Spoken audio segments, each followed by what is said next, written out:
Hola. Juan Diego. Carlos, buen día. ¿Cómo te va? Buen día. Comenzamos una entrevista con Juan Diego Echeverri para el programa La Brújula de la radio AM La Luna, del oeste del Gran Buenos Aires, vamos a ubicarlo. Así que te invito a saludar a Mario Masitelli, al conductor y la audiencia. Bueno, buen día Mario, buen día a toda la audiencia de la provincia de Buenos Aires, muchas gracias por el contacto y por acercarse hasta acá, hasta la provincia de Entre Ríos. Muy bien. Juan Diego, yo empezaría por invitarte a decir qué es lo que ocurrió, cómo es tu visión del hecho de la ocupación del establecimiento Casa Nueva de la familia Echeverri, y a explicar un poco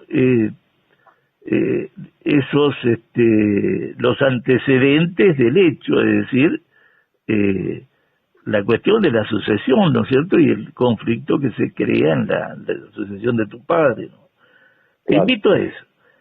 Carlos, yo aparte de ser socio de la Margarita Sociedad Anónima y estar en el directorio de la firma que es titular del establecimiento Casa Nueva, que semanas atrás sufrimos esta usurpación comandada por Grabois y por Facundo Taboada, soy el administrador, digamos, me encargo de todo lo que es la actividad agropecuaria en sí, del trabajo cotidiano. En este establecimiento hacemos ganadería de cría y de recría, tenemos un tambo de producción lechera, con un rodeo holando argentino, y también hacemos agricultura. Lo que pasó concretamente es que el día ese estaba hablando por teléfono con el encargado, con Ángel Martínez, y me dice, mire, estaba justamente haciendo los trabajos rurales cotidianos, y me dice, mire, están ingresando un montón de autos al establecimiento, muchos autos, usted sabe, mandó a alguien, pasó algo. Le digo, no estoy al tanto de ese movimiento. Bueno, llama a la casa, que estaba su señora estaba en el puesto que está ahí al lado del casco, y le pasa a informar que que eran más de 15, 20 autos con más de 40, entre 40 y 50 personas, que bajaron rápidamente de sus vehículos, se estacionaron alrededor de la casa principal, bajaron con carpas rápidamente, se instalaron en todo el predio. Te interrumpo para preguntarte las características sociales de las personas. Entran en auto. En este sentido, las características sociales son campesinos sin tierra que buscan establecerse, ocupar un establecimiento para producir la tierra, para trabajar la tierra. ¿Cuál es la impresión? La impresión es eso, que son personas que vienen en muy buenos vehículos, todos autos seminuevos de 3, 4 años de compra, con buena vestimenta, con buenas carpas, digamos, con conductas que no son propias de la gente del campo, ni modos ni formas,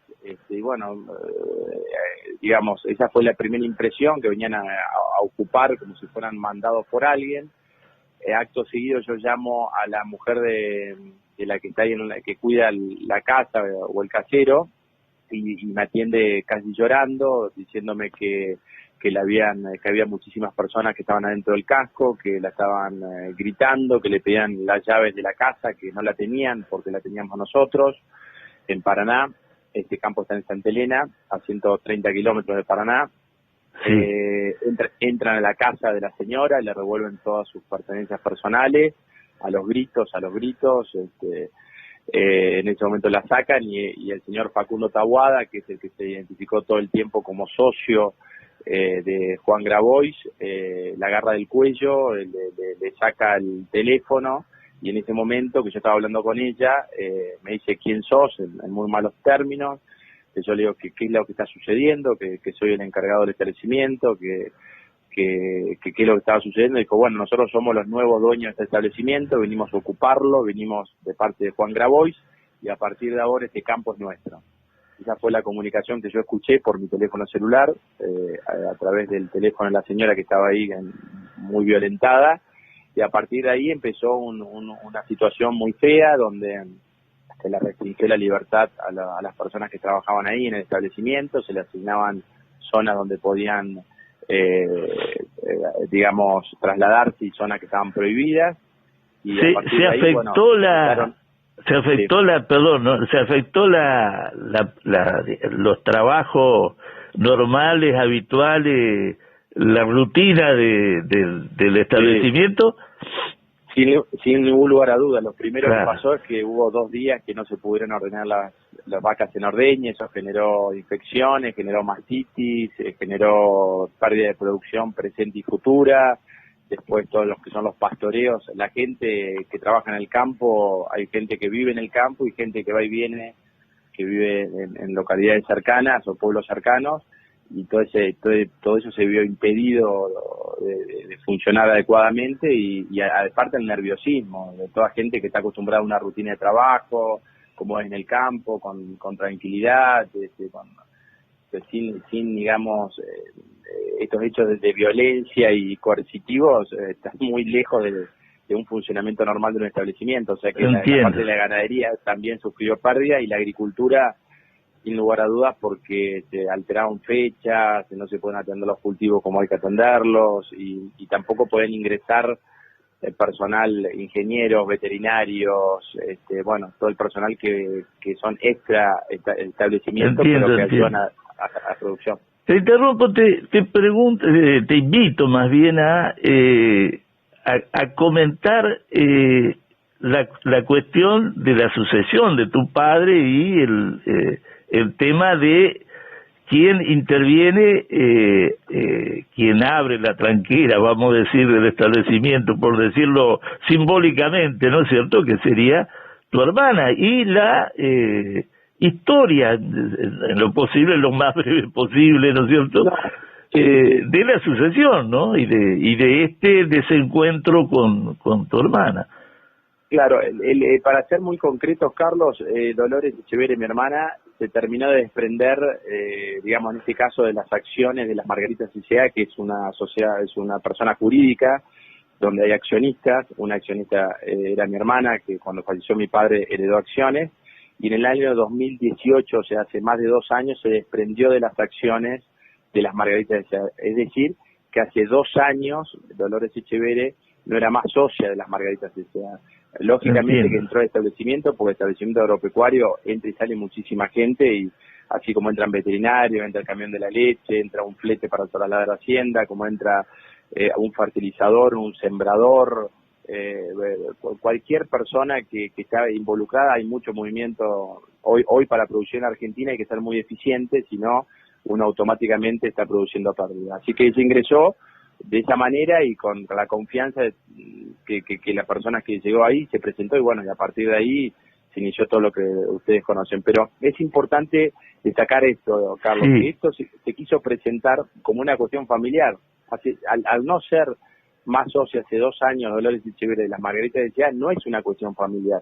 Ahora, a Juan Grabois, o a Facundo Taboada, o al gobierno nacional, o al gobierno provincial, que trabajaron activamente para producir esta usurpación o para violar la propiedad privada, no solamente de forma logística, que llegaron sin pandemia, sin ningún problema de pandemia, sin que haya ningún decreto, sin que haya ningún control, o sea, llegaron de provincia de Buenos Aires, del conurbano, hacia Entre Ríos, hacia el Santenén, al norte de Entre Ríos, sin ningún tipo de dificultad, ninguna limitante, y no solamente eso, sino que fueron acompañados por funcionarios nacionales.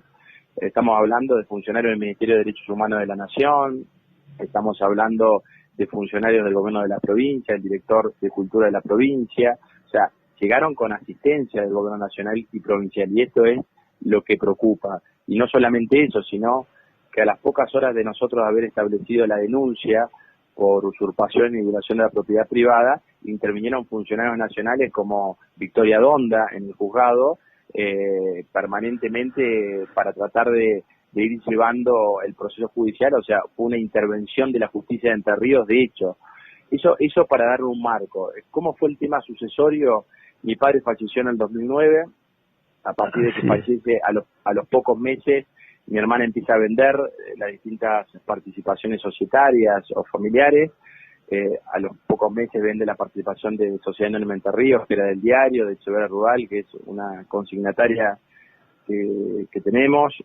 Bueno, vende a los pocos meses y así empezó a vender su participación en los bancos propiedades, empieza a vender el sucesorio y en el 2018 vende o se deshace o enajena las acciones de las Margaritas de S.A. Quiere decir que desde 2009, que fallece mi padre, hasta el 2018, ella se desprende absolutamente de todas las vinculaciones económicas o patrimoniales que tenían con nosotros.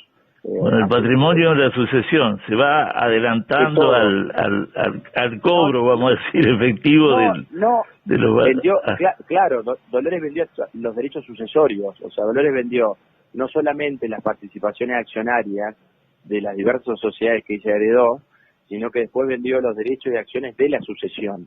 Claro. Y después vendió los derechos y acciones de las Margaritas S.A. Las Margaritas S.A.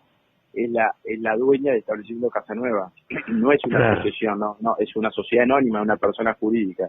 Y esos fueron los hechos concretos, pero, a ver, quiere decir que si bien esto se quiso darle un tamiz familiar, hay una situación porque hay un lazo de sangre, obviamente, pero no es una cuestión de una herencia porque ya quedó resuelto hace muchos años, ¿no? Entonces, lo que quedó al descubierto fue ese involucramiento de organizaciones sociales que están involucradas con el gobierno nacional, con el gobierno provincial, y que en definitiva lo estamos financiando todos los argentinos, todos los entrerrianos con nuestros impuestos, ¿no? Pero que en vez de volver en obras o volver en algo concreto, vuelven en un formato de toma o de apropiación de la propiedad privada. En ese aspecto, en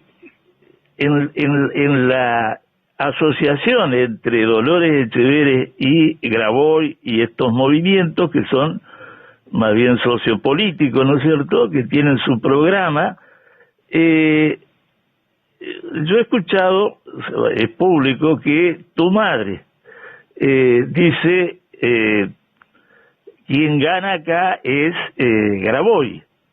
Y yo diría, lo veo distinto, te pregunto esta opinión, lo veo distinto en este sentido. Me parece que es Dolores la que consigue una trascendencia nacional a través de los medios por la magnitud del hecho, ¿no es cierto?, la magnitud de que has descrito, ¿no es cierto?, de la acción. Y te pido, bueno, la opinión de esto que estamos diciendo.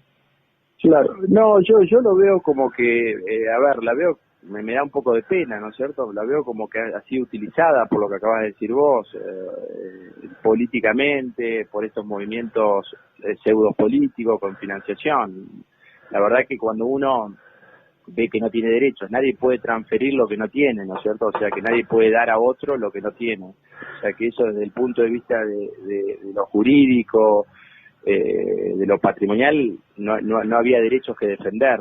¿Qué podemos decir? Muy claro con el fallo. Entonces, ¿qué quiero decir con esto? Fue más bien utilizada para un movimiento político, un globo de ensayo. Todos sabemos las ideas de Grabois, que él no está haciendo otra cosa de lo que no haya dicho antes.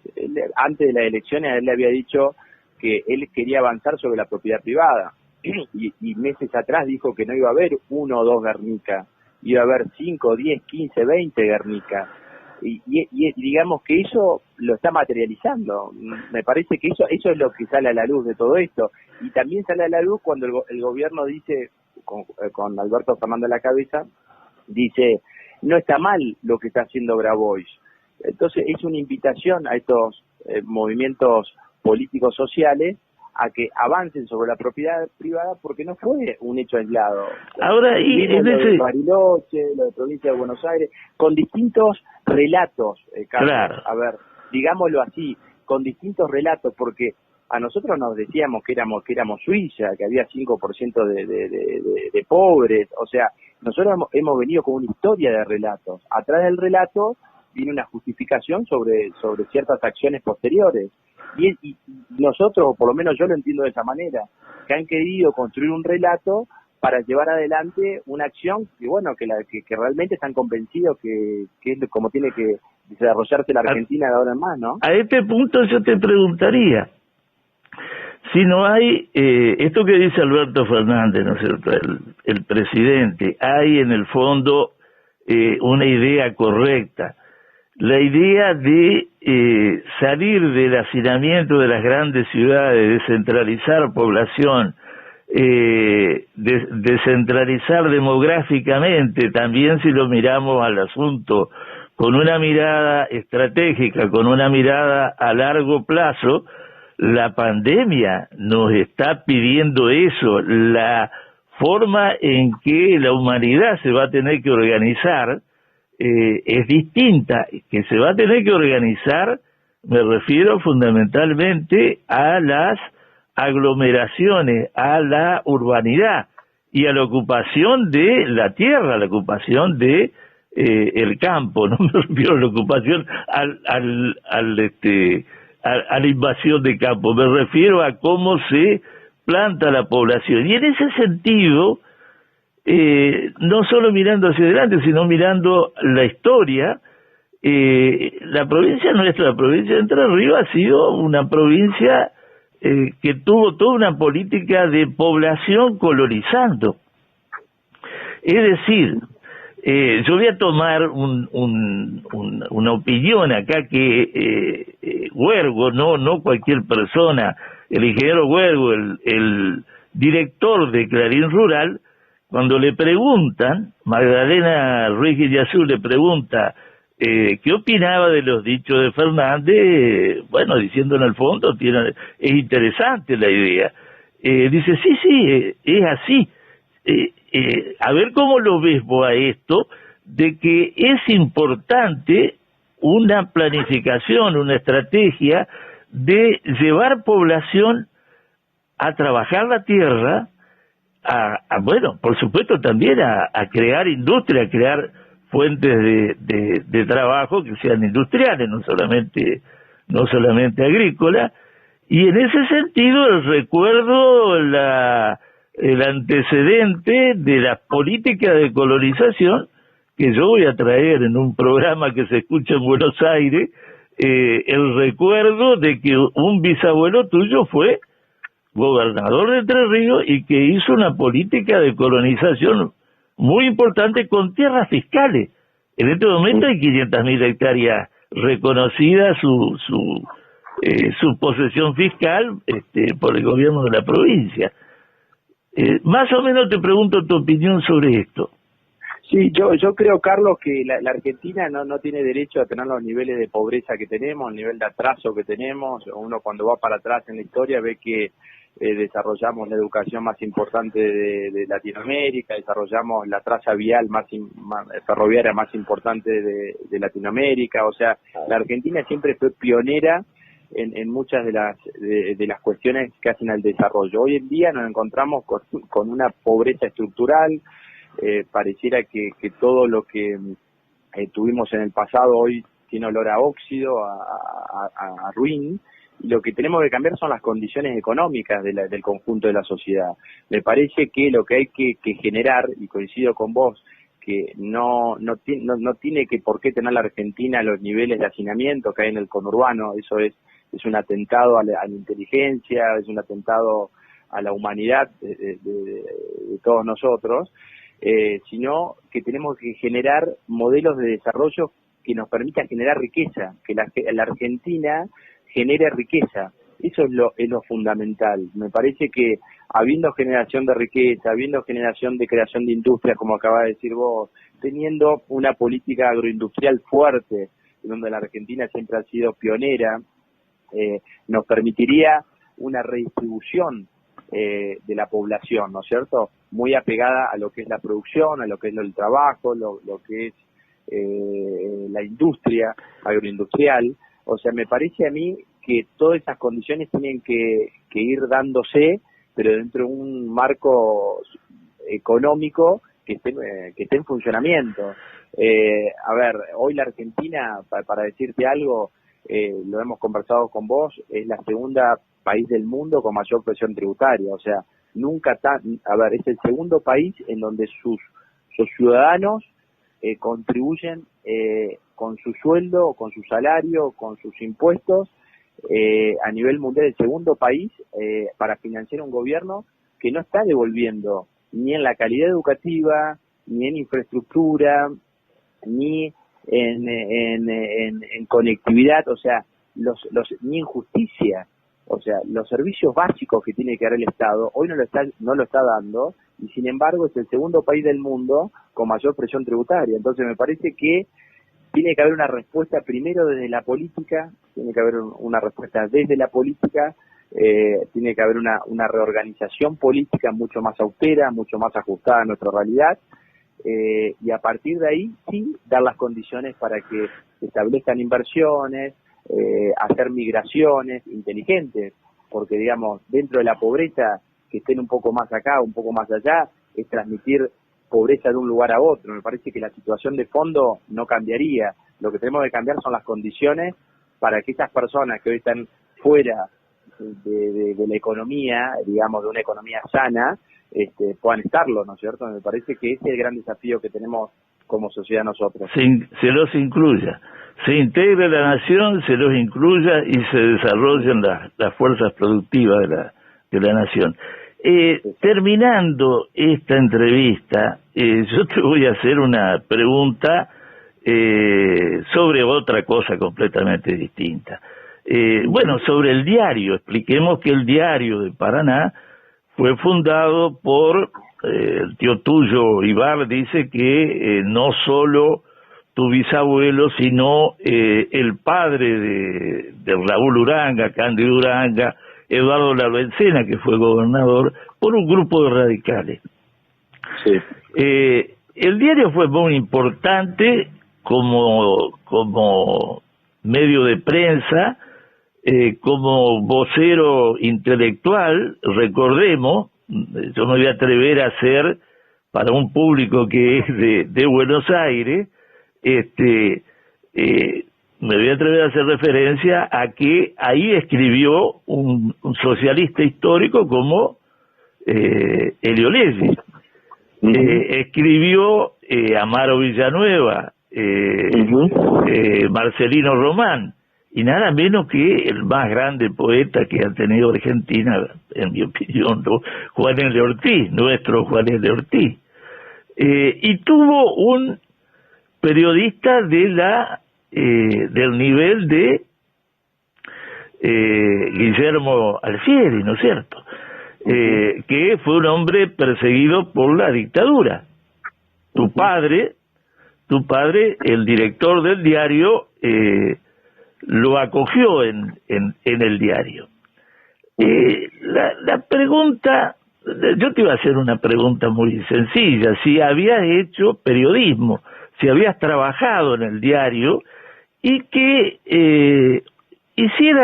completara esta vocación que estoy haciendo del diario, en honor a ser amplio en la visión de tu familia. Yo creo que lo más notable que debiera ser de otra manera es que se olvide la obra de Luis Echeverre, de Luis Lorenzo Echeverre, era tu bisabuelo. Que completar esto y que ya saludes a la audiencia y completamos acá.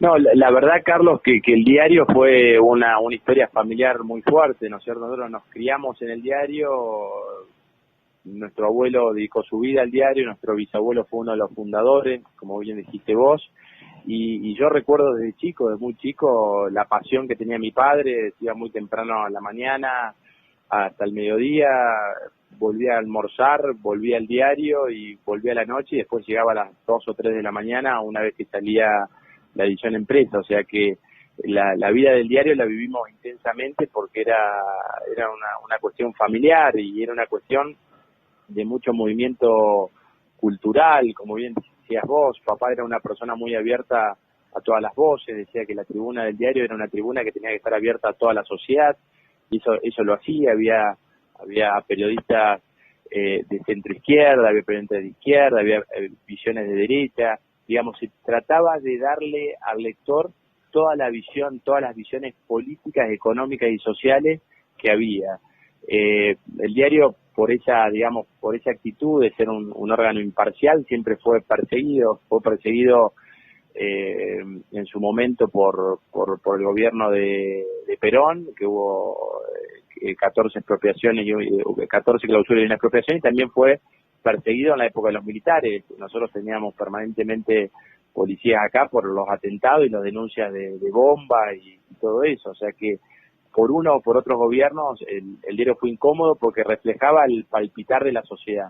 Así que lo recuerdo de esa manera, lo recuerdo a mi padre muy volcado a todo eso, y nosotros nos criamos dentro de esos valores, dentro de esas políticas de apertura.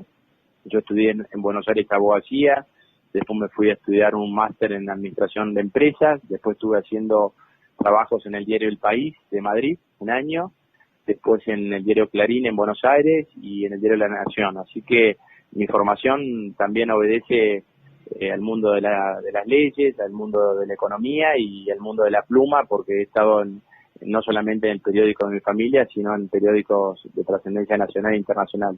Lamentablemente después en el año 2000, después que falleció mi padre, en el 2009, en 2010, se vendió esa mayoría accionaria y bueno, y a partir de ahí ya tuvo otro devenir. Otro color. Pero otro color. Nosotros, por respeto a mi padre, siempre mantuvimos la tenencia accionaria de él, así que seguimos teniendo participación accionaria, pero ya bajo otra impronta que no era la que tradicionalmente tuvo el diario. Muy bien, hemos hablado con Juan Diego Echeverre, uno de los miembros de la familia Echeverre que, bueno, digamos que sufrió la situación conocida en el orden nacional. Te despedimos, Juan Diego. Un abrazo, Carlos, y un abrazo. Muchas gracias por la entrevista y un saludo grande a toda la audiencia de la provincia de Buenos Aires. Muy bien, gracias. Hasta luego.